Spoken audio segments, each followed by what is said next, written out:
तो बच्चों, class 10th board exam के क्विक रिवीजन सीरीज़ में हम लोगों ने 3 वीडियो को डिस्कस कर लिया है, जिसमें जनरली मैं अभी खासकर ऑब्जेक्टिव क्वेश्चंस के ऊपर फोकस कर रहा हूं।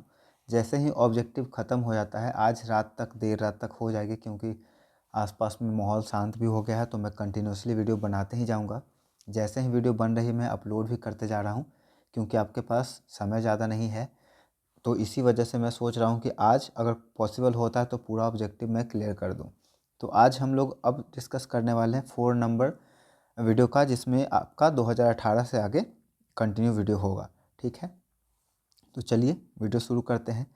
और उसी तरह से हम लोग अपना एक नोट्स के लिए ले लेंगे और एक में क्वेश्चन हम लोग का यहाँ पर रहेगा।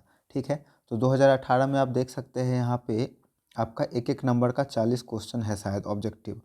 यहाँ से ऑब्जेक्टिव आपका शुरू हो चुका है। ठीक है, तो यहाँ से आपका अच्छे तरीके से ऑब्जेक्टिव आना शुरू हो गया है। तो इसमें भी 2 सेक्शन है, ए और सी करके। ठीक है, ए और सी करके 2 क्वेश्चन है।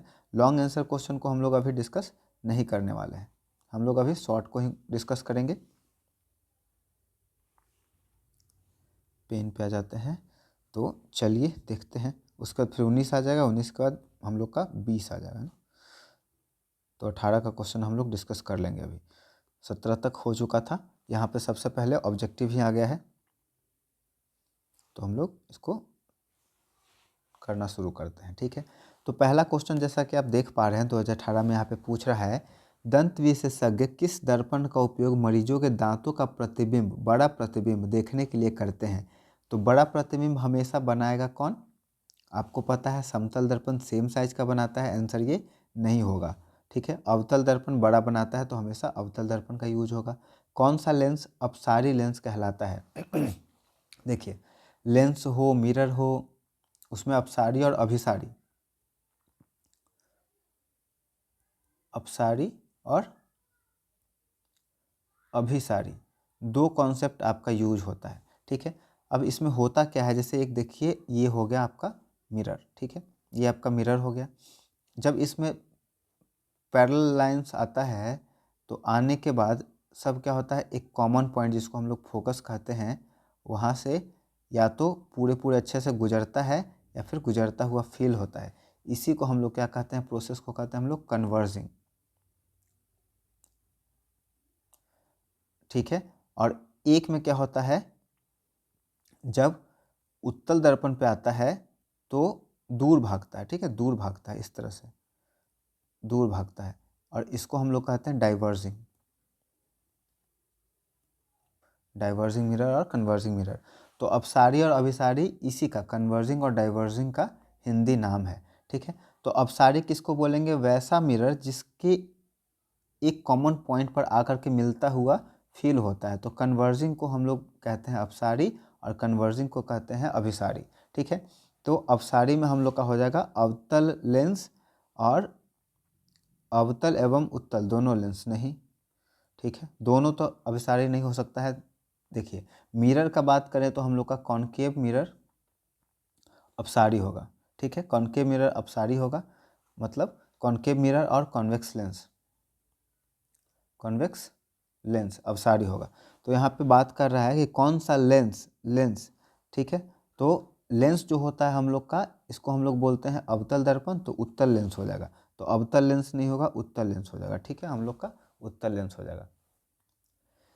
चलिए अब आगे बढ़ते हैं। ठीक है, तीसरा नंबर क्वेश्चन है, पुतली के साइज में को कौन नियंत्रित करता है? पुतली का साइज, पुतली के साइज को नियंत्रित करने के लिए रिस्पॉन्सिबल होता है आपका कौन? देखिए, इसमें साइज ऑफ आई लेंस, तो इसको आइरिस करता है ना, आइरिस। तो आइरिस को क्या कहते हैं हम लोग हिंदी में? नेत्र लेंस नहीं होगा। ठीक है, रेटिना नहीं होगा, यहाँ पे तो इमेज बनता है। परितारिका को क्या कहते हैं? पक्षमाभि। ठीक है, हिंदी में थोड़ा सा दिक्कत है। ठीक है, इसको ऐसे हम लोग कहते हैं आइरिस।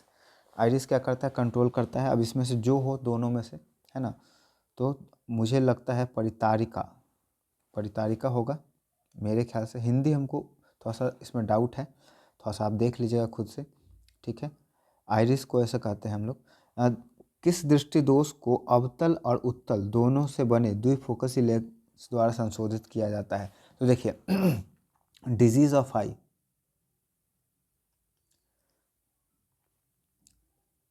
तीन होता है, मायोपिया,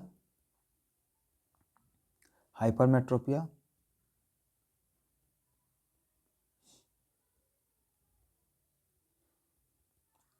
प्रेसबायोपिया।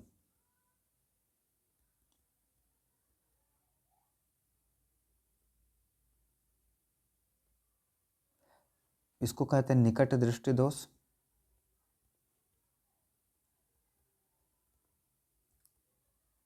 इसको कहते हैं दूर दृष्टि दोष,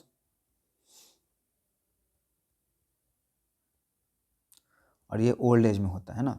तो इसमें हम लोग का यूज होता है इस तरह का लेंस का, कॉनकेव लेंस का, इसमें यूज होता है कॉन्वेक्स लेंस का, और इसमें होता है हम लोग का बाई कॉनकेव।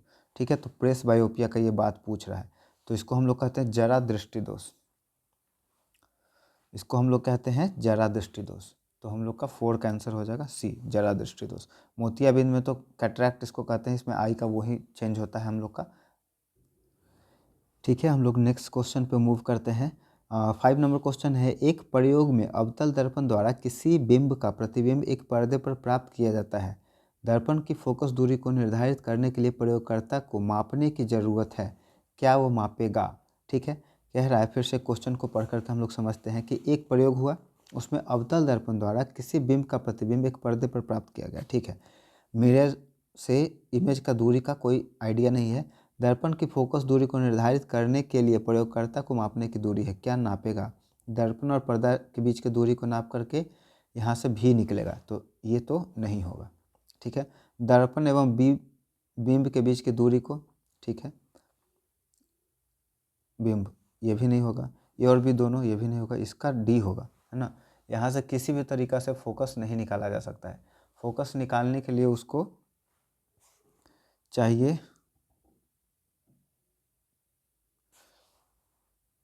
भी और यू दोनों चाहिए ना, कहाँ पे बन रहा है, कहाँ से काट रहा है।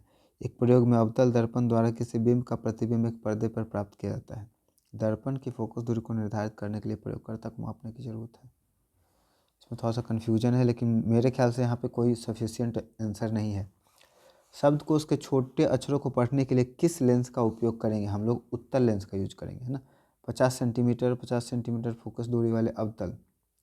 देखिए, अब यहाँ पे दो चीज़ है ना, एक तो आपका सेंटीमीटर ज़्यादा है, ठीक है, और एक आपका लेंस है। तो सबसे पहले आपको कट क्या करना है, आपको बड़ा करके देखने के लिए कौन सा लेंस चाहिए? ये वाला चाहिए, इसका नाम है उत्तल लेंस, है ना। अगर मिरर का बात करता तो अवतल हो जाता, ये उत्तल है। तो जो अवतल है पहले उसको हम लोग ख़त्म करेंगे, तो ये अवतल वाला ख़त्म हो गया। अब ये रहता है कि 50 सेंटीमीटर का फोकस चाहिए या 5 सेंटीमीटर का चाहिए फोकस। देखिए, तो फोकस जितना आपका मिनिमम होगा, है ना, इमेज उतना ही ज़्यादा बड़ा बनेगा। तो आपका 5 सेंटीमीटर वाला आंसर हम लोग का हो सकता है शायद, है ना। देखिए, इसमें हो क्या रहा है, फोकल लेंथ जब बढ़ रहा है ना, फोकल लेंथ बढ़ रहा है मतलब लेंस बड़ा हो रहा है, लंबा हो रहा है। फोकल लेंथ छोटा हो रहा है मतलब लेंस मोटा हो रहा है। फोकल लेंथ छोटा होगा तो इसका इमेज बनाने का क्या होगा, कम हो जाएगा। फोकल लेंथ बड़ा है, इमेज बड़ा कब बनता है? जब फोकस के अंदर में आता है ना ऑब्जेक्ट जब फोकस के अंदर में आता है, ये फोकस से इसके अंदर आएगा तो रियल इमेज बनाएगा और बड़ा इमेज बनाएगा, वर्चुअल बनाएगा और बड़ा बनाएगा। तो फोकस जितना अधिक बड़ा होगा, ये ऑब्जेक्ट उसके अंदर में उतना ही होगा। ठीक है, तो ये 50 हम लोग का ए आंसर हो जाएगा, 6 का हम लोग का ए आंसर हो जाएगा। ठीक है सॉरी, 7 में चलते हैं।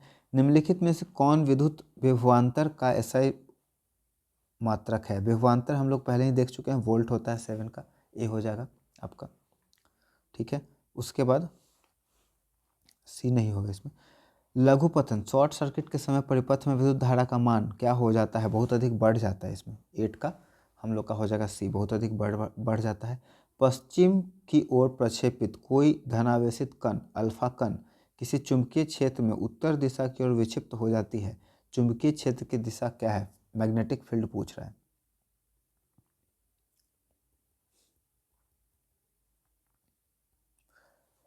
राइट हैंड रूल से हम लोग निकाल सकते हैं इसको, है ना। ठीक है, पश्चिम की ओर प्रक्षेपित कोई आवेशित कण, मतलब एक चार्ज पार्टिकल है जो पश्चिम की तरफ जा रहा है और किसी चुंबकीय क्षेत्र द्वारा उत्तर की ओर विक्षेपित हो जाता है, किधर चला जाता है, उसको नॉर्थ डायरेक्शन में उसका डिफ्लेक्शन हो जाता है। तो पूछ रहा है कि बताइए वो चुंबकीय क्षेत्र की दिशा क्या है। तो ये राइट हैंड थंब रूल से होगा। इंड्यूस करंट वाला कॉन्सेप्ट यहाँ पे लगेगा, राइट हैंड थंब रूल, है ना। एक दूसरे को परपेंडिकुलर डालेंगे, है ना। हम लोग का करंट का डायरेक्शन हो गया, ठीक है, किसमें, पश्चिम की तरफ, ऐसे। और मैग्नेटिक फील्ड हम लोग का हो गया मैग्नेटिक फील्ड पूछ रहा है सॉरी, मैग्नेटिक फील्ड पूछ रहा है, ठीक है। इंड्यूस करंट बता रहा है कि उत्तर की तरफ है, तो इसका हम लोग का मैग्नेटिक फील्ड हो जाएगा इधर दक्षिण की ओर, ठीक है। राइट हैंड थंब रूल से ये निकलेगा। तांबे की तार की एक आयताकार कुंडली किसी चुंबकीय क्षेत्र में घूर्णन गति कर रही है। इस कुंडली में प्रेरित विद्युत धारा की दिशा में कितने परिभ्रमण के पश्चात परिवर्तन होता है, ठीक है। ये डायनेमो और मोटर का बात कर रहा है, तो ये हाफ के बाद हो जाता है ना। हाफ के बाद इसमें क्या हो जाता है, चेंज आ जाता है।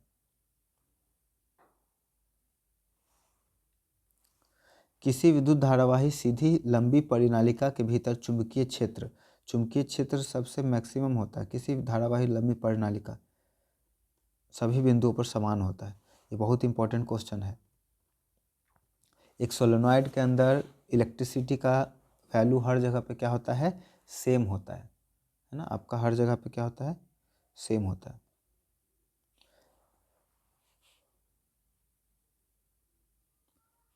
सोलर कुकर में कौन सा दर्पण का उपयोग होता है। तो सोलर कुकर में आपका हो जाता है अवतल दर्पण का, है ना, जो एक पॉइंट पर ला करके मिलाता है। चिपको आंदोलन के मुख्य उद्देश्य संरक्षित क्या करना था। तो पेड़ वृक्षों को संरक्षित करना था इसका, चिपको आंदोलन का, है ना। 13 का हम लोग का बी हो जाएगा। पेड़ों को बचाने के लिए पेड़ से चिपक गए थे लोग, और पेड़ों के साथ उनको भी काट दिया गया था। बाद में यही आंदोलन चिपको आंदोलन के नाम से जाना गया। निम्नलिखित में से किस विलेन का उपयोग दीवारों की सफेदी करने के लिए होता है। कैल्शियम हाइड्रोक्साइड, CaOH का होल ट्वाइस, है ना, बी 14 का बी होगा, CaOH का होल ट्वाइस, कैल्शियम हाइड्रोक्साइड। और यही फिर बाद में जाकर के बदल जाता है CaCO3 में, कैल्शियम कार्बोनेट में, जो कि हम लोग का संगमरमर भी बनता है इससे, है ना। 15 Na2SO4 प्लस BaCl2 प्लस से रिएक्शन करके बन गया BaSO4 प्लस 2NaCl। ये अभिक्रिया कौन सी अभिक्रिया, देखिए संयोजन अभिक्रिया तो है नहीं, क्योंकि इसमें क्या होता है, दो कंपाउंड मिल करके एक सिंगल एलिमेंट कंपाउंड का, दो एलिमेंट या कंपाउंड मिल करके एक सिंगल एलिमेंट कंपाउंड का फॉर्मेशन करता है, तब वो संयोजन होता है। टूटने का भी नहीं है तो वियोजन अभिक्रिया भी नहीं है। द्विविस्थापन अभिक्रिया इसमें हम कह सकते हैं कि ये है ना। द्विविस्थापन इसलिए है क्योंकि इसमें डबल डिस्प्लेसमेंट हुआ, इसको डबल डिस्प्लेसमेंट बना। निम्नलिखित में से कौन सा बुझा चूना का फॉर्मूला है। तो बुझा चूना हम लोग का हो जाता है, बुझा चूना हम लोग का होगा CaO, शायद CaO, कैल्शियम ऑक्साइड को हम लोग बुझा चूना कहते हैं, ठीक है। उसके बाद लवण, लवण कहने का मतलब है नमक। लवण Na2CO3 का जलीय विलयन का pH क्या होगा। Na2CO3 सोडियम कार्बोनेट जब पानी में घुलेगा तो क्या बनाएगा, एसिड बनाएगा, बेस बनाएगा, या फिर साल्ट बनाएगा। तो आपका क्या होगा, ये बनाता है बेस, है ना, NaHCO3 हो जाएगा। NaOH बना देगा तो ये बेस हो जाएगा, तो उसका 7 से अधिक हो जाएगा। बॉक्साइट किस धातु का महत्वपूर्ण अयस्क है। 18 नंबर क्वेश्चन आपका है, पूछ रहा है कि किस धातु का इंपॉर्टेंट ओर है बॉक्साइट, तो ये तांबा का हो जाएगा, ठीक है। उसके बाद फिर हम लोग आगे बढ़ते हैं। लोहा एवं इस्पात को जंग से सुरक्षित रखने के लिए उस पर किस धातु का पतली परत उसके ऊपर चढ़ाया जाता है। तो 19 का डी हो जाएगा, उसके ऊपर जिंक चढ़ाया जाता है। प्रोसेस कहलाता है हम लोग का गैल्वेनाइजेशन। उस प्रोसेस को जिसमें जिंक चढ़ाया जाता है गैल्वेनाइजेशन कहते हैं,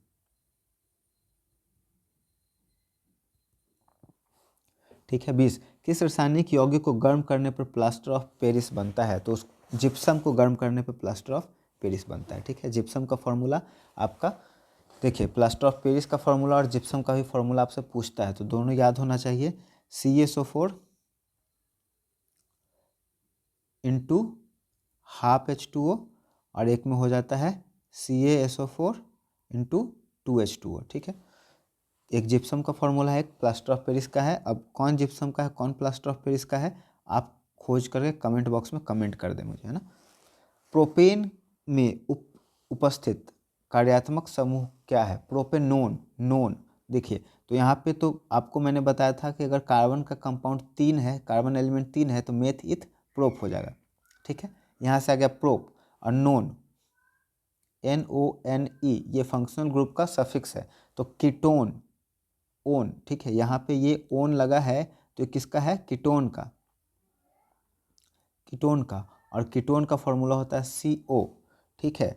तो ये है कार्बन का फॉर्मूला हो गया 3 और उसके बाद आ गया CO, तो ये हो हम लोग का हो गया कीटोन का 11 का 21 का C हो जाएगा। तो आपको इस तरह से ध्यान रखना है, ठीक है। जैसे कि आपको अल्कोहल होता तो OH लगता, अल उसमें लग जाता, ठीक है। ओइक एसिड लग जाता, कार्बोक्सिलिक एसिड में इसमें रहता तो ओइक एसिड लग जाता COOH में। इस तरह से आपको प्रीफिक्स और सफिक्स याद रखना है, तभी बन पाएगा। कुछ चीज़ें आपको याद करनी पड़ेगी। एसिटिक एसिड का IUPAC नेम क्या है? एसिटिक एसिड, ठीक है, एसिटिक एसिड का IUPAC नेम पूछ रहा है क्या है, ठीक है। तो इसको हम लोग बोलेंगे इथेनोइक एसिड, है ना।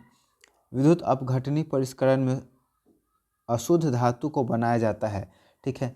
इलेक्ट्रोलाइसिस कह रहा है कि इलेक्ट्रोलाइसिस जो होता है उसमें हम लोग अशुद्ध धातु को कहाँ रखेंगे? तो हम लोग उसको रखेंगे अपने एक टर्मिनल पे, जो कि मैंने बताया था कि इस तरह से हम लोग का इलेक्ट्रोलाइसिस का प्रोसेस होता है जिसमें कैथोड और एनोड होता है। तो वही इसमें पूछने का कोशिश कर रहा है कि अशुद्ध धातु को हम लोग कहाँ रखेंगे? तो उसको हम लोग रखेंगे एनोड के ऊपर, है ना। एनोड वो टर्मिनल है जिस पर से पॉजिटिव चार्ज क्या होगा? आकर के चढ़ेगा। देखिए आपको ध्यान रखना है, एक बार आप इस कॉन्सेप्ट को समझ गए ना तो फिर आपको कभी इसमें दिक्कत नहीं होगा, ठीक है। थोड़ा सा समझ लीजिए, फिर से मैं एक बार बता देता हूँ, ठीक है। चार्ज दो तरह का होता है, पॉजिटिव चार्ज और निगेटिव चार्ज, ठीक है। पॉजिटिव को कहते हैं कैटायन और निगेटिव को कहते हैं एनायन, ठीक है। पॉजिटिव को कहते हैं कैटायन और निगेटिव को कहते हैं एनायन, कोई दिक्कत नहीं है। ये जो टर्मिनल है इसको हम लोग कहते हैं कैथोड, ठीक है, कैथोड कहते हैं इसको। इसका दो नाम दे दिया गया है, ठीक है। एक का नाम है एनोड और एक को कहते हैं कैथोड, सॉरी इसको डायोड कहते हैं, डायोड शायद कहते हैं ना, थोड़ा सा कन्फ्यूजन है मुझे भी, ठीक है। तो ये दो टर्मिनल है, इलेक्ट्रिकल टर्मिनल है जो कार्बन के रॉड का बना होता है, ठीक है।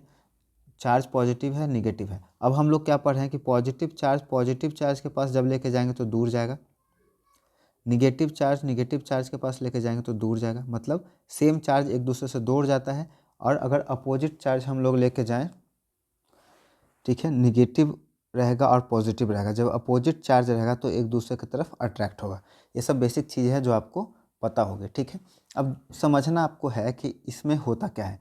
इसमें हम लोग क्या करते हैं, एक मेटल डालते हैं जिसको प्योर करना होता है, या एक के ऊपर दूसरे को चढ़ाया जाता है। हाईली रिएक्टिव एलिमेंट क्या करता है, लेस रिएक्टिव एलिमेंट के ऊपर चढ़ जाता है। आपको पता होगा, सुने होंगे आप लोगों ने कि चांदी के ऊपर सोना का पानी चढ़ाना, या फिर लोहे के ऊपर क्रोमियम का प्लेटिंग करना, है ना। उस पर साइन वगैरह, साइकिल वगैरह होता है या गाड़ी का जो डैशबोर्ड वगैरह होता है या वो एलॉय व्हील होता है उसके ऊपर क्रोम फिनिशिंग किया जाता है।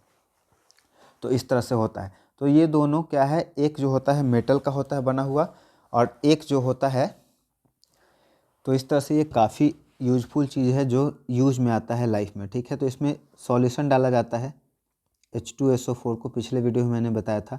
पानी भी होता है इसमें, वाटर भी होता है, ताकि जब इसमें करंट पास करे ना तो रिएक्टिव हो जाए। हम लोग पता है कि एसिड जब वाटर में डाला जाता है तो वो क्या कर देता है, उसको रिएक्टिव बना देता है ना एसिड, ठीक है। तो इस तरह से होता है। अब उसमें देखिए होता क्या, आपको टर्मिनल में हमेशा कन्फ्यूजन होता है कि किस टर्मिनल के ऊपर कौन सा चार्ज जाकर चढ़ेगा, किस टर्मिनल के ऊपर हम लोग बांध करके रखेंगे उसको, है ना, मेटल को रखेंगे जिस पे चढ़ना होता है। क्वेश्चन भी यही पूछ रहा है कि विद्युत अपघटनी परिष्करण में अशुद्ध धातु को बनाया जाता है, अशुद्ध धातु किस टर्मिनल के ऊपर रहेगा, ठीक है। अशुद्ध धातु किस टर्मिनल के ऊपर रहेगा? तो आंसर इसका तो एनोड होगा।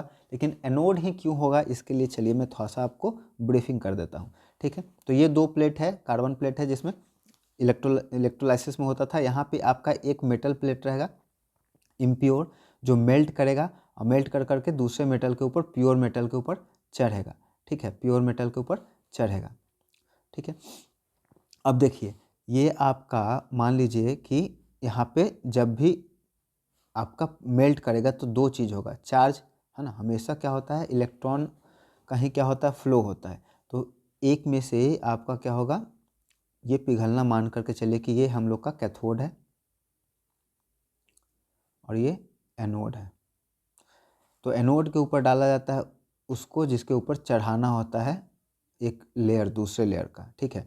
अब ये देखिए हम लोग कह रहा है मेटल, और मेटल हम लोग क्या पढ़े हैं कि इलेक्ट्रो पॉजिटिव होता है, और पॉजिटिव चार्ज जा कर के चिपकेगा किस पर से, निगेटिव वाले पे चिपकेगा, है ना।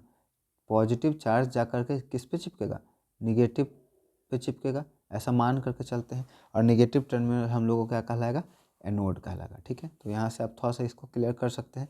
इस टॉपिक में बच्चों को दिक्कत होता है, ठीक है, तो इसको मैं एक अलग वीडियो बना करके ब्रीफ कर दूंगा, क्लियर करने का कोशिश कर दूंगा, ठीक है। अष्टक सिद्धांत को किसने स्थापित किया था, यहाँ पे पूछ रहा है, लॉ ऑफ ऑक्टेट, ठीक है। ये किस में आ जाएगा, आपका पीरियोडिक क्लासिफिकेशन में आ जाएगा। सीबीएसई में ये हटा दिया गया है टॉपिक, ठीक है। सीबीएसई में ये टॉपिक हटा दिया गया है, अब पीरियोडिक क्लासिफिकेशन नहीं है। अगर बिहार बोर्ड में पूछता है तो आपका यहाँ पे आंसर हो जाएगा डोबर्नियर, ठीक है। सबसे पहले आया था ट्रायड, ठीक है, उसके बाद आया था डोबर्नियर का ऑक्टेव, न्यूलैंड का फिर आया था, उसके बाद फिर मेंडलीफ आया था, मोस्टली फिर लास्ट में आया। आधुनिक आवर्त नियम के अनुसार तत्वों का गुणधर्म उसके किस पे डिपेंड करता है, आपका यहाँ पे हो जाना चाहिए परमाणु संख्या का आवर्त फलन, परमाणु संख्या के ऊपर 25 में मोस्टली का जो हो आपका पीरियोडिक टेबल है उसमें परमाणु संख्या के ऊपर डिपेंड करता है। Atomic number, increasing atomic number, है ना। निम्नलिखित में कौन सा आयन लाल लिटमस विलयन को नीला कर देता है, लाल लिटमस, तो यहाँ पे लिटमस पेपर आपको पता होगा, लिटमस पेपर किससे बनता है, लाइकेन से बनता है। और लाइकेन के बारे में बात करें तो ये होता है फंगस और एल्गी, एल्गी का ये मिक्सचर होता है। और लिटमस का दो कलर होता है, एक होता है रेड और एक होता है ब्लू, ठीक है। फॉर्मूला याद रखने के लिए है ABR, ए मतलब acid, acid blue litmus paper को कैसे में बदल देता है, रेड में। उसके बाद आपका दूसरा हो गया फिर बेस, BRB, बेस जो होता है रेड लिटमस पेपर को बदल देता है ब्लू में। तो यहाँ पे पूछ रहा है क्या कि कौन सा आयन जो है वो आपको बदलेगा, लाल लिटमस को कर देगा नीला।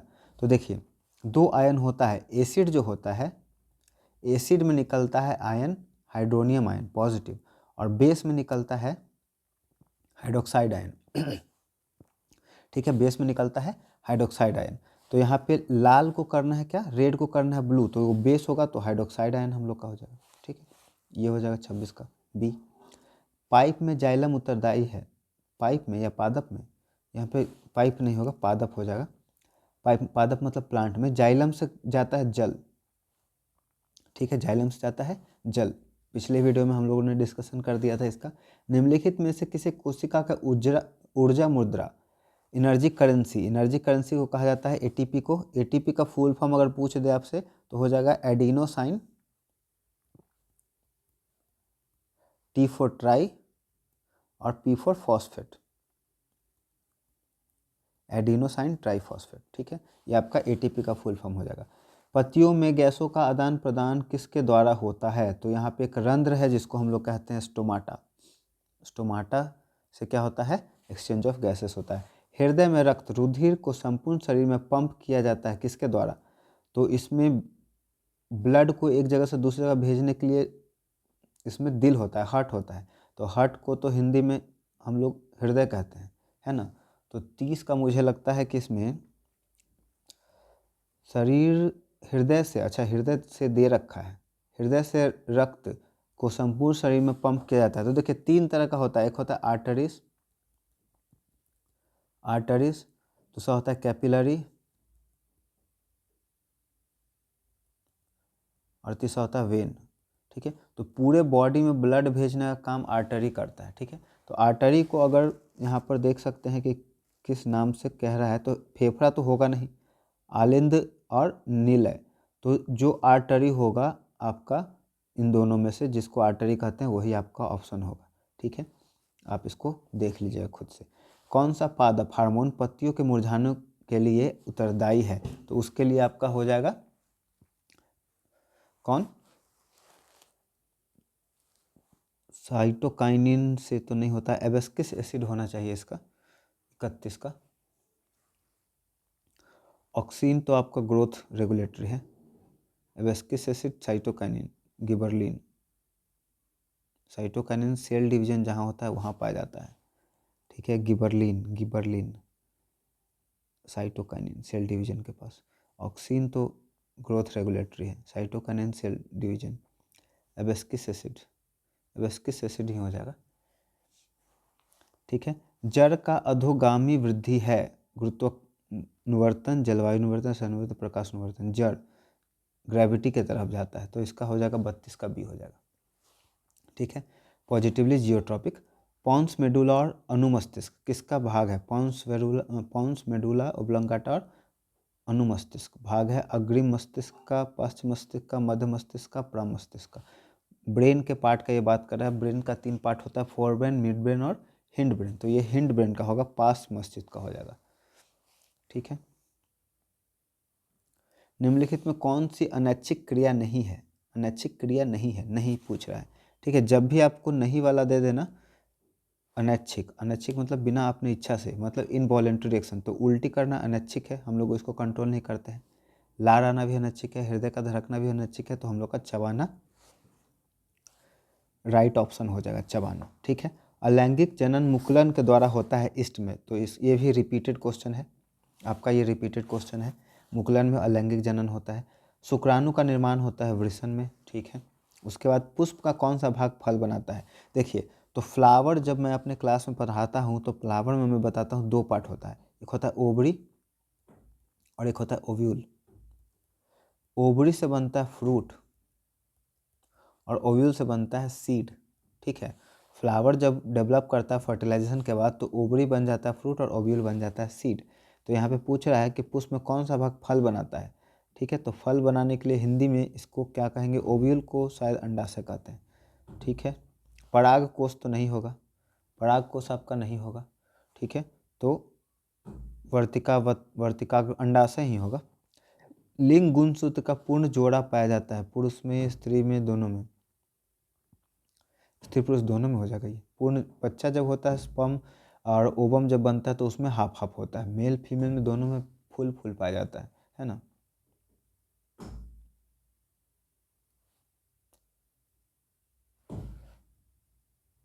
मानव शरीर के किसी सामान्य कोशिका में गुणसूत्रों के कितने युग्म होते हैं, 23 पेयर होते हैं उसमें, है ना। मानव शरीर में 23 होते हैं, जिसमें से 22 + 1 का होता है सेट, जिसमें 22 होता है आउटोसोम और 1 पेयर जो होता है सेक्स क्रोमोसोम। सेक्स क्रोमोसोम में बात करें तो होता है XY और XX। XY जो होता है मेल के लिए होता है और XX फीमेल के लिए होता है। चलिए अपने वीडियो में हम लोग अब आगे बढ़ते हैं। यहाँ पर हो चुका है, एक और बच गया है। निम्नलिखित में कौन से समूह में केवल जैव निम्नीकरण पदार्थ है। जैव निम्नीकरण मतलब जो बायो डिकम्पोज है, जो नेचर में खुद से क्या हो जाए, सड़-गल जाए। तो इसमें देखिए आपका घास खुद से हो जाएगा, पुष्प भी खुद से हो जाएगा, चमड़ा भी खुद से हो जाएगा, तो ये ऑप्शन लग रहा है कि होगा। प्लास्टिक जिसमें आ गया कट जाएगा। केक लकड़ी घास, केक ये हो सकता है। फलों के छिलके केक रबर, रबर नहीं होगा, ठीक है। तो चमड़ा बायोडिग्रेडेबल है, जैव निम्नीकरणीय, तो यहाँ पे 2-2 लग रहा है। केक पता नहीं क्या है, तो ऑप्शन ए ही ज़्यादा लग रहा है। केक किसके बारे में कह रहा है, यहाँ पे हिंदी में थोड़ा सा कन्फ्यूजन है। तो आ गया है अब हम लोग का 2018 का सी सेक्शन आएगा। कुछ क्वेश्चन लगता है यहाँ पे ऑब्जेक्टिव के मिसिंग है, 3 से शुरू हो रहा है ना। चलिए कोई नहीं, जो है उसी को डिस्कस हम लोग करेंगे और समझने का कोशिश करेंगे। उसके बाद फिर 2019 का क्वेश्चन आएगा, उसको हम लोग फिर डिटेल से देखेंगे कहाँ तक आ रहा है। अभी भी 40 ही आ रहा है, 70 क्वेश्चन का सेट आएगा लास्ट में। जो लेटेस्ट पैटर्न है अभी चल रहा है वो 70 क्वेश्चन ऑब्जेक्टिव का है। तो यहाँ पर आप देख रहे हैं 3 नंबर क्वेश्चन, जिसमें है किसी विद्युत धारावाही चालक द्वारा उत्पन्न चुंबकीय क्षेत्र की दिशा निर्धारण करने के लिए निम्नलिखित में से कौन सा सहायक है। तो इसमें कह रहा है चालक के द्वारा अगर चुंबकीय क्षेत्र बन रहा है तो लेफ्ट हैंड थंब रूल इसमें होना चाहिए, है ना। तो देखिए, तो दक्षिण हाथ, राइट हैंड, दक्षिण मतलब फ्लेमिंग का लेफ्ट हैंड, ठीक है, फ्लेमिंग का दक्षिण। 3 नियम यहाँ पे बताया गया है, तीनों का तीनों दे दिया गया है, तो इसमें इनमें से सभी हो जाएगा, ठीक है। ध्यान रखना है आपको।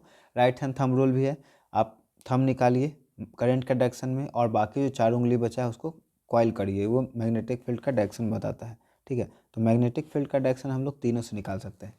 जब इंड्यूस करंट पूछता या फोर्स पूछता तब फिर उसमें स्पेसिफिकली अलग हो जाएगा। ग्लूकोज का विखंडन पायरुवेट में होता है, यह प्रक्रम संपन्न होता है कहाँ? बहुत ही इंपॉर्टेंट क्वेश्चन है ये। हम सभी लोग जानते हैं कि C6H12O6 क्या है? ग्लूकोज का फॉर्मूला है। जब हम लोग खाना बनाते हैं या प्लांट से खाते हैं तो ग्लूकोज हम लोग को मिलता है। प्लांट भी क्या करता है? ग्लूकोज में फूड को स्टोर करता है और यूज करता है। और प्लांट स्टोर किस में करता है? प्लांट का अगर बात करें तो स्टोर करता है स्टार्च में, और एनिमल स्टोर करता है ग्लाइकोजन में, ठीक है, ग्लाइकोजन में। एनिमल खाना को स्टोर करता है ग्लाइकोजन में, बचा हुआ खाना एक्स्ट्रा। अब ये जो खाना है हम लोग खा करके तो छोड़ेंगे नहीं, इसका मेन पर्पस क्या है? उस खाने को ले जा करके बॉडी के हर एक पार्ट में पहुंचा देना, ताकि वहाँ से उस खाने का एनर्जी के रूप में ट्रांसफॉर्मेशन हो सके, बदला जा सके, है ना। तो वो कहाँ जाएगा? माइटोकॉन्ड्रिया में जाएगा। आपको पता है जब आपने सेल पढ़ा होगा, एनिमल सेल का एग्जांपल मैं लेकर के बताता हूँ। मान लीजिए ये एनिमल का सेल है जिसमें से ये न्यूक्लियस है। अब सेल के अंदर ढेर सारा सेल ऑर्गेनल ढेर सारा था, ठीक है, और कुछ कुछ इसमें लिक्विड मीडियम भी था जिसको हम लोग क्या कहते थे? साइटोप्लाज्म। साइटोप्लाज्म कह रहे थे। और मान के चलिए कि आपका ये माइटोकॉन्ड्रिया है, माइटोकॉन्ड्रिया। तो ये जो C6H12O6 है, इसको हम लोग सिंपलेस्ट फॉर्म में तोड़ करके ATP में लाएंगे, एडिनोसाइन ट्राइफॉस्फेट में, और ये फिर बाद में जाकर के टूटेगा किस में? इसको हम लोग एनर्जी करेंसी भी कहते हैं ना, एनर्जी करेंसी कहते हैं, और ये जाकर के टूटेगा एनर्जी में। तो एक ATP मॉलिक्यूल जब टूटता है तो बनाता है 35.5 किलो जूल कैलोरी एनर्जी, है ना। तो ये सब अभी नहीं क्वेश्चन में पूछा। क्वेश्चन में पूछ रहा है कि जो कार्बन C6 कंपाउंड है, ये C3 कंपाउंड है ना, इसी को हम लोग यहाँ पे क्या कह रहे हैं? पायरुवेट कह रहे हैं। पायरुवेट मतलब C3 कंपाउंड, ये कहाँ पे हो रहा है? तो देखिए, हम सभी जानते हैं कि खाना से एनर्जी का ट्रांसफॉर्मेशन कहाँ पे होता है? माइटोकॉन्ड्रिया में। इसलिए इसको क्या कहते हैं? पावर हाउस ऑफ सेल कहते हैं, इसको पावर हाउस कहते हैं। लेकिन कार्बन 6 से कार्बन 3 जो होता है ना, वो साइटोप्लाज्म में बदलता है। तो सेल का जो साइटोप्लाज्म होता है उसमें होता है ना। तो यहाँ पे हम लोग को लिखना पड़ेगा। देखिए, कंफ्यूज करने के लिए आपको माइटोकॉन्ड्रिया दे रखा है, लेकिन माइटोकॉन्ड्रिया आपका नहीं होगा। आंसर आपका एक्चुअली में क्या होगा? कोशिका द्रव्य होगा, ठीक है। आपको भी कंफ्यूज नहीं होना है, आपको ध्यान रखना है कि आपको क्या लिखना है? कोशिका द्रव्य, साइटोप्लाज्म लिखना है, ठीक है। केंद्रक भी नहीं होगा आपका, हरित लवक भी नहीं होगा, प्लास्टिड भी नहीं होगा। प्लांट का होगा बात तब प्लास्टिड में देखा जा सकता है। यहाँ पे प्लांट का बात नहीं कर रहा है, यहाँ पे बात कर रहा है सभी जीवों में। किसी प्रोटॉन का निम्नलिखित में से कौन सा गुण किसी चुंबकीय क्षेत्र में मुक्त गति करते समय चाल में परिवर्तित नहीं करता है? ठीक है, तो इसका आपका आंसर हो जाएगा संवेग। एक प्रारूपी सेल कितना विद्युत विभवांतर विकसित कर सकता है? ठीक है, एक प्रारूपी जो छोटा सा आपका सेल होता है उसके बारे में पूछ रहा है कि कितना वो इलेक्ट्रिकल पोटेंशियल क्रिएट कर सकता है, ठीक है। तो इसके लिए आपको देखना होगा 0.5 to 0.1 वोल्ट। आपको देखना होगा बैटरी के ऊपर लिखा रहता है कि कितना इसमें पोटेंशियल डेवलप करने का ताकत है। कर्नाटक में जल संग्रहण स्थान को क्या कहा जाता है? ये क्वेश्चन यूनिक है जो मैंने कभी अभी तक देखा नहीं है, तो इसका आप खुद से ढूंढ लीजिएगा क्या इसको कहते हैं। एक कूलम्ब विद्युत आवेश में कितने इलेक्ट्रॉन में समाये आवेश तुल्य होता है? ये इंपॉर्टेंट क्वेश्चन है, आपका शॉर्ट में भी पूछ देता है ना। तो मैं इसको बना करके दिखा देता हूँ कि कितना इलेक्ट्रॉन होता है और कैसे वो आता है। तो फॉर्मूला है इसके लिए Q = Ne, मतलब एक कूलम्ब चार्ज में नंबर ऑफ इलेक्ट्रॉन। इसका कॉन्सेप्ट कहाँ से आया? हम लोग जब पढ़े थे इलेक्ट्रॉन के ऊपर चार्ज, तो पढ़े -1.6 × 10⁻19 कूलम्ब, ठीक है। ये आपने पहले पढ़ा होगा कि एक इलेक्ट्रॉन के ऊपर चार्ज कितना होता है? -1.6 × 10⁻19 कूलम्ब। तो ये एक इलेक्ट्रॉन में कितना कूलम्ब चार्ज हुआ? -1.6 × 10⁻19 कूलम्ब। अब पूछ रहा है कि एक कूलम्ब में कितना इलेक्ट्रॉन होता है। तो एक कूलम में नंबर ऑफ इलेक्ट्रॉन निकालने के लिए हम लोग निकालेंगे क्या, यहाँ से n इजकल टू निकालेंगे 1 बटा में इलेक्ट्रॉन। तो इलेक्ट्रॉन के ऊपर कूलम कितना होता है, लिख देंगे हम लोग नीचे -1.6 इंटू 10⁻⁹ कूलम। ठीक है, माइनस को यहाँ पे आप हटा दीजिए ताकि आपको सॉल्व करने में आसानी हो। अब यहाँ पे हम लोग जब कूलम निकालेंगे तो ये हो जाएगा 1 और नीचे हो जाएगा 1.6, और ये जो 10 का पावर है इसको हम लोग ऊपर भेज देंगे तो ये हो जाएगा 10⁻+19।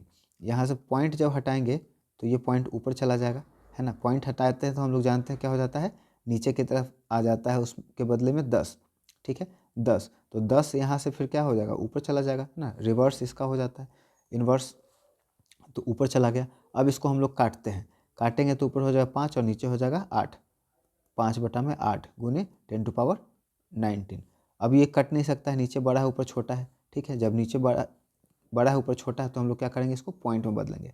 तो पहले डालेंगे हम लोग point, Q equal to point हो गया, तो जैसे ही पॉइंट डाले तो यहाँ हो जाएगा 50, है ना, 0.50। तो 8 45 8 छक्का 48, फिर बचेगा 2, यहाँ पे आ जाएगा 25 इंटू 10⁻19। हम लोग क्या पढ़े हैं कि कोई भी जब हम लोग लिखते हैं केमिस्ट्री में या फिजिक्स में नंबर, तो उसको स्टैंडर्ड फॉर्म में लिखते हैं। तो स्टैंडर्ड फॉर्म क्या कहता है कि एक होल नंबर आपका रहेगा और उसके बाद 2 आपका क्या होना चाहिए, उसके बाद पॉइंट लगना चाहिए। तो अभी तो ये ऐसे है नहीं, तो ये अभी आगे एक और शिफ्ट करेगा, तो ये हो जाएगा 6.25। जब पॉइंट आगे की तरफ शिफ्ट कर जाएगा तो पावर 10 का क्या होता है, रिड्यूस होता है, तो ये हो जाएगा 10⁻18। अब ये नंबर जहाँ आपको दिख रहा है वही आपका क्या होगा, आंसर होगा 6.25 इंटू 10⁻18, बी नंबर आपका आंसर हो जाएगा। ठीक है, आगे बढ़ते हैं हम लोग। निम्नलिखित में से कौन सा असंतृप्त हाइड्रोकार्बन है, सेचुरेटेड और नॉन सेचुरेटेड का मैंने बताया था आपको बात।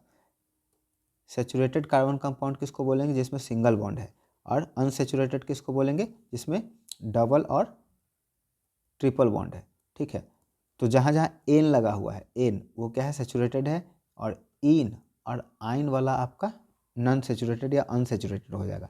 ठीक है, तो यहाँ पर देखते हैं एन मीथेन, एथेन, इथीन, तो आपका इथीन आंसर हो जाएगा। ठीक है, काफ़ी आसान है, अगर आपको कॉन्सेप्ट क्लियर है ना तो क्वेश्चन बनाने में ज़रा सा भी समय नहीं लगेगा और 100% परफेक्शन के साथ बनेगा। अल्कोहल में उबली पत्ती पर आयोडीन विलयन के कुछ बूंद डालने पर पत्ती का रंग हो जाता है कैसा। ठीक है, कह रहा है अल्कोहल बेस है ना, इसमें जब हम लोग पत्ती को उबाल दिए हैं तो उबालने के बाद जब इस पर हम लोग डालेंगे क्या, आयोडीन का सॉल्यूशन, तो इसका कलर कैसा हो जाएगा, नीला हो जाएगा, है ना, नीला हो जाएगा। क्यों नीला हो जाएगा, हम लोग पढ़े हैं आयोडीन का टेस्ट करने के लिए, सॉरी स्टार्च का टेस्ट करने के लिए। यदि किसी समबाहु त्रिभुज प्रिज्म में निर्गत कोण का विचलन कोण क्रमशः 40 और 30 है तो आपतन कोण कितना होगा। ये कहाँ का पूछ दिया क्वेश्चन, निर्गत कोण, अच्छा ये इससे क्वेश्चन पूछा है। ये जो कॉन्सेप्ट था इस तरह से जो बना था ना आपको रिफ्रैक्शन में, रिफ्रैक्शन का ये क्वेश्चन है। ठीक है, तो आपका इसमें हो जाएगा, कह रहा है कि किसी समबाहु त्रिभुज में के प्रिज्म में निर्गत कोण और विचलन कोण क्रमशः 40 डिग्री और 30 डिग्री है, तो निर्गत कोण तो आपका ये हो जाएगा, निर्गत कोण आपका ये हो जाएगा, इसके बारे में कह रहा है 40, और विचलन कोण ये हुआ, इसको एक्चुअली जाना चाहिए था ऐसे, ये ऐसे जाना चाहिए था इसको। ठीक है, वैसे नहीं गया तो ये हो गया 30। ठीक है, 30 हो गया, 40 हो गया, तो आपतन कोण कितना होगा, आपतन कोण आपका हो जाएगा,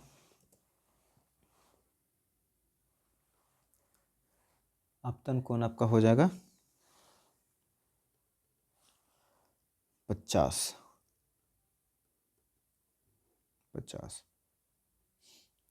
एक उत्तल लेंस की क्षमता एक डायोप्टर है तो उस लेंस का फोकस दूरी क्या होगा।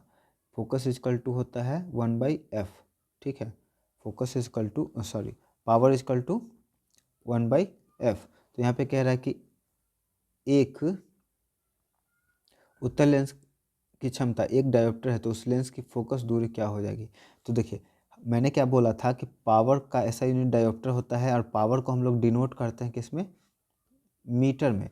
अब देखिए यहाँ पे लेंस क्या है, लेंस है उत्तल, उत्तल को हम लोग क्या बोलेंगे, कॉन्वेक्स, और मैंने क्या बताया है कि कॉन्वेक्स का फोकल लेंथ हमेशा पॉजिटिव होता है और कॉन्केव का फोकल लेंथ हमेशा नेगेटिव होता है। तो आपको निकालना है किसका, उत्तल लेंस का, कॉन्वेक्स का। तो जो नेगेटिव वाला है पहले उसको आप कट करें, ठीक है। अब बच गया क्या, यहाँ पे एक डायोप्टर कहने का मतलब क्या है, 1 मीटर। 1 मीटर में कितना होता है, 100 सेंटीमीटर। 100 सेंटीमीटर, तो 10 वाले को खत्म करिए, जो 100 बचा वही आपका आंसर हो जाएगा, ठीक है।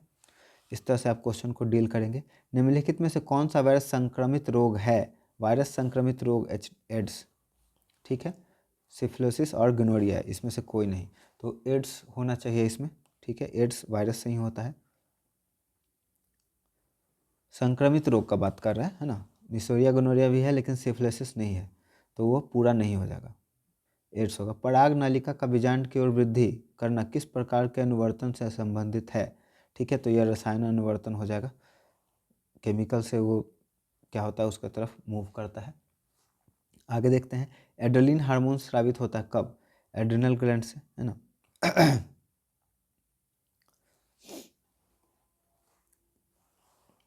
एड्रेनलिन ग्लैंड जो होता है आपको पता होना चाहिए कहाँ पे है,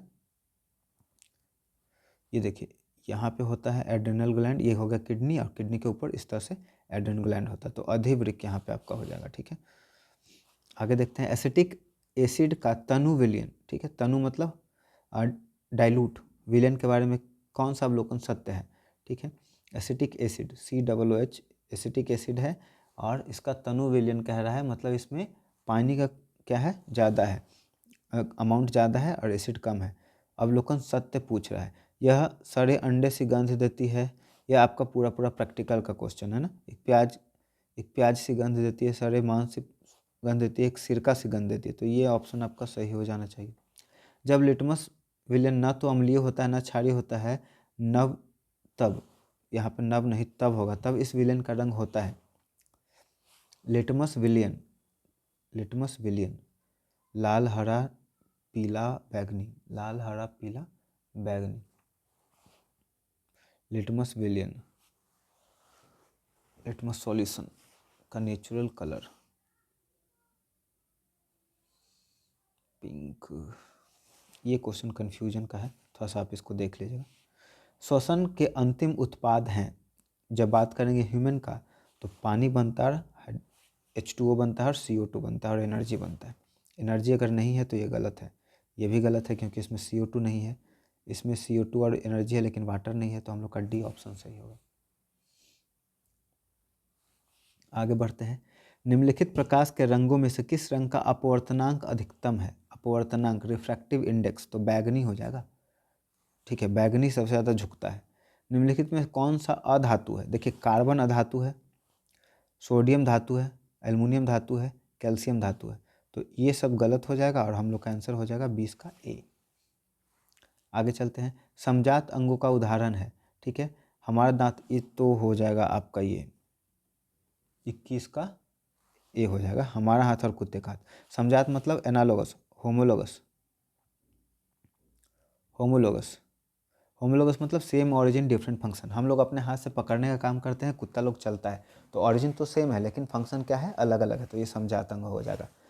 पानी में डूबे एक उत्तल लेंस की फोकस दूरी एवं हवा में उसकी फोकस दूरी की अपेक्षा क्या होती है, ठीक है, बहुत ही अच्छा इंपॉर्टेंट क्वेश्चन है ये आपके एग्जाम के व्यू से। तो इसमें क्या हो जाती है, कम हो जाती है। पानी में डूबा हुआ है, तो पानी में जब डूबेगा तो रिफ्रैक्टिव इंडेक्स क्या हो जाएगा, कम हो जाएगा, तो उसका क्या होगा, वहाँ पे फोकस दूरी भी क्या होगा, कम होगा।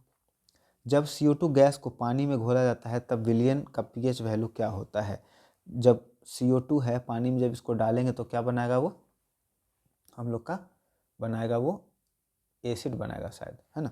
तो एसिड बनाएगा तो उसका VH वैल्यू क्या होगा, 7 से कम होगा। एसिड का pH वैल्यू क्या होता है, 7 से कम होता है, तो इसलिए वो क्या होगा, 7 से कम हो जाएगा। आगे चलते हैं, एक एमीटर का परिसर रेंज 0.3 एम्पियर है और इस एमीटर के स्केल का डिवीजन संख्या 30 है, तो एमीटर का अल्पमांक क्या है, ठीक है, ये थोड़ा सा कन्फ्यूजन वाला क्वेश्चन है, आप इसमें देख सकते हैं क्या हुआ इसका आंसर, देख लीजिएगा आप खोज कर, इसका लिस्ट काउंट पूछ रहा है। एक भूरे रंग का चमकदार तत्व एक्स को वायु की उपस्थिति में गर्म करने पर वह काले रंग का हो जाता है, एक्स का नाम बताइए। भूरे रंग का एक मटेरियल है जब उसको ऑक्सीजन की मदद से गर्म करते हैं तो उसका रंग क्या हो जाता है, काला हो जाता है। तो बताइए वो क्या है, कॉपर, सोडियम क्रिस्टल होता है ना। ग्लूकोज में कार्बन के कितने अणु पाए जाते हैं, अभी हम लोग डिस्कस किए हैं। ग्लूकोज में क्या होता है, कार्बन का 6 एटम होता है, ठीक है, कार्बन का 6 एटम होता है ग्लूकोज में।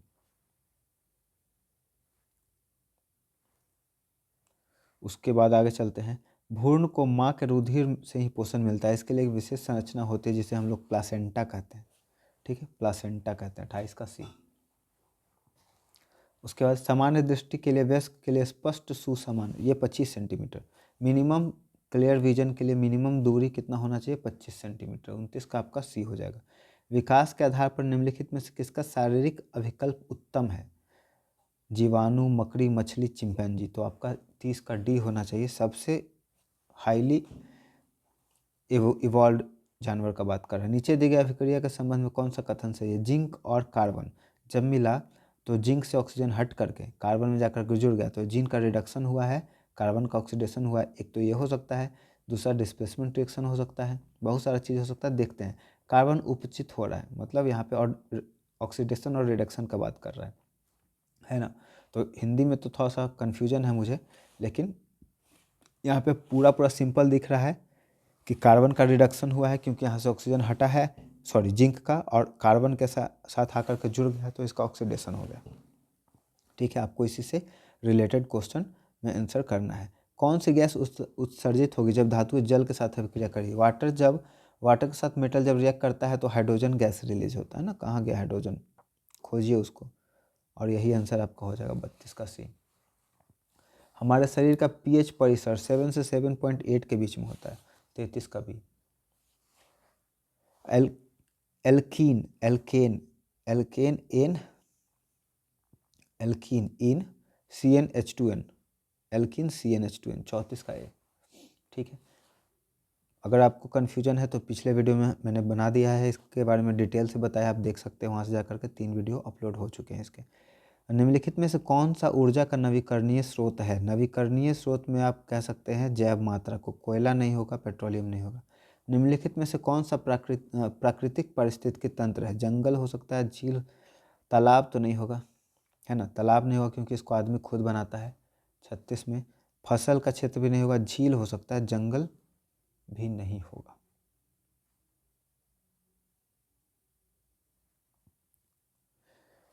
तत्व XCl सूत्र का क्लोराइड बनाता है जो एक ठोस और जिसका गलनांक उच्च होता है। अवस्था सारणी में संभवतः दिए गए किस तत्व के वर्ग समूह के अंतर्गत आएगा, ठीक है, सोडियम और सोडियम क्लोराइड, ये ही होना चाहिए 37 का। XCl2 सोडियम क्लोराइड, देखिए Cl2 का है ना, सोडियम के साथ जब क्लोरीन जुड़ता है तो Cl बनाता है, मैग्नीशियम के साथ जब जुड़ता है तो Cl2 बनाता है, तो ये मैग्नीशियम होगा, ठीक है, क्योंकि क्लोरीन का 2 इसमें वैलेंसी 2 होना चाहिए। इसका क्या है, वैलेंसी 1 है, मैग्नीशियम का वैलेंसी 2 है, तो 2 वैलेंसी वाला होना चाहिए। अच्छा क्वेश्चन था ये। नाइट्रोजन के द्विपरिमाणिक अणु के साथ कैसा संबंध होता है, द्विपरिमाणिक संबंध, नाइट्रोजन के साथ अगर जुड़ रहा है तो ट्रिपल बॉन्ड उसमें होता है, त्रियाबंध, 38 का सी होना चाहिए आपका, त्रियाबंध होता है। नाइट्रोजन के साथ जब जुड़ता है तो 3 बॉन्ड बनाता है, कोवैलेंट बॉन्ड। निर्वात में प्रकाश की चाल 3×10⁸ मीटर पर सेकंड, 3×10⁸ मीटर पर सेकंड। किसी चालक की विद्युत प्रतिरोधकता निर्भर करती है। अब देखिए रेसिस्टेंस का एक क्वेश्चन पूछा, रेसिस्टेंस किस किस बात के ऊपर डिपेंड करता है, तो रेसिस्टेंस 3 चीज़ों के ऊपर डिपेंड करता है। सबसे पहले तो आपका किस मटेरियल का ये बना हुआ है ना, जैसे कि चांदी सबसे अच्छा आपका मटेरियल हो गया। उसके बाद दूसरा थिकनेस ऑफ वायर,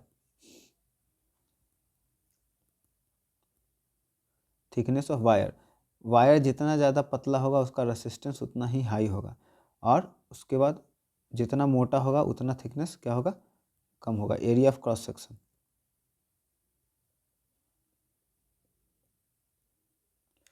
ठीक है, थिकनेस नहीं, एरिया ऑफ क्रॉस सेक्शन उसमें आ जाएगा।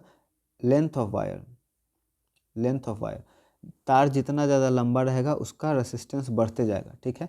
शर्त यह है कि आप तार का मोटाई में कोई बदलाव ना करें, ठीक है। तो किसी भी मटेरियल का रेसिस्टेंस 3 बातों पर डिपेंड करता है। पहला, उस मटेरियल कौन सा मटेरियल का बना हुआ है, दूसरा जितना ज़्यादा लंबाई उसका बढ़ते जाएगा, लेंथ बढ़ते जाएगा, रेसिस्टेंस बढ़ेगा, है ना। आपको मोटाई नहीं चेंज करना होगा, सेम तार रहना चाहिए, लंबाई बढ़ते जाएगा, रेसिस्टेंस बढ़ते जाएगा। उसके बाद तार जितना मोटा होते जाएगा उसका रेसिस्टेंस क्या होता जाएगा, कम होते जाएगा। तो ये छोटा सा वीडियो था, है ना, 50 मिनट का, छोटा आप कह सकते हैं, क्योंकि सिर्फ एक ही सेट इसमें कंप्लीट हुआ है। अब इसके बाद हम लोग का 2019 का है, इसको हम लोग डिस्कस करेंगे। वीडियो अगर पसंद आया है, वीडियो अगर हेल्पफुल लग रहा है आपको, तो अपने दोस्तों और परिवार के बीच, सदस्यों के बीच में ज़रूर शेयर कर दें, वीडियो को लाइक भी कर दें और बेल आइकन को प्रेस कर दें। और हमारे चैनल को सपोर्ट करने के लिए बहुत बहुत धन्यवाद। अभी कंटिन्यू वीडियो आते ही रहेगी। आज मैं कोशिश करूँगा कि पूरा 2024 तक कंप्लीट कर दूँ। तो उसके बाद फिर कल हम लोग लॉन्ग आंसर और शॉर्ट आंसर क्वेश्चन को डिस्कस करेंगे वर्बली, और अगर पॉसिबल हुआ तो मैं कुछ कुछ एक्सप्लेन भी कर दूंगा। वीडियो पे बने रहने के लिए थैंक यू सो मच।